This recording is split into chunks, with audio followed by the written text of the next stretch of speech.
যে এলাকায় একদা ঝলসে উঠেছিল ইশাখার তরবারি, এখানে আজ কালীর সাক্ষী পাগলা মসজিদ, শহীদি মসজিদ কিংবা শোলাকিয়া ঈদগাহ মাঠ আজও ইতিহাসের সাক্ষী। হ্যাঁ, এরই নাম কিশোরগঞ্জ জেলা। আজ শুনব এই এলাকার মানুষের নির্বাচনী জনমত। কবে ভালো ভূমিকা থাক, দেশের জন্য করো। আমরা এইটাই চাই যে কোনো মারামারি কাটাকাটি কোনো কিছু না হোক, চুরি চুসামানিটাও বন্ধ করে দেয়। কেমন ভূমিকাটা এই আমি দেখতে পারবো, আপনারা সাংবাদিকরা কুবায় মারি হতেছে। হ্যাঁ, এই দেশের কোনো আইন শৃঙ্খলার কোনো এই পরিস্থিতি নিয়ন্ত্রণে নাই। ভালো একমত প্রশাসন যদি সুন্দর করে ঢেলে সাজায়, তাহলে দেশ আইন শৃঙ্খলা বাহিনী সুন্দর মতো দেশ নিয়ন্ত্রণে আনতে পারবে।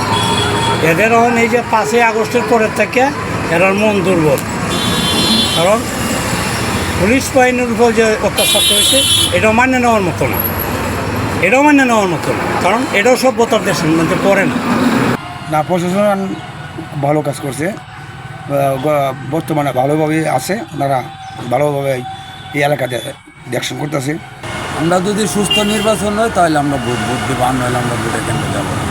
কিন্তু ওয়াল সাইড তার ভালো, এবং সে কোনো এই এলাকা বিধি সবাইকে নিয়ে যেতে ভালোভাবে চলতে পারে, ওরকম লোকের প্রয়োজন।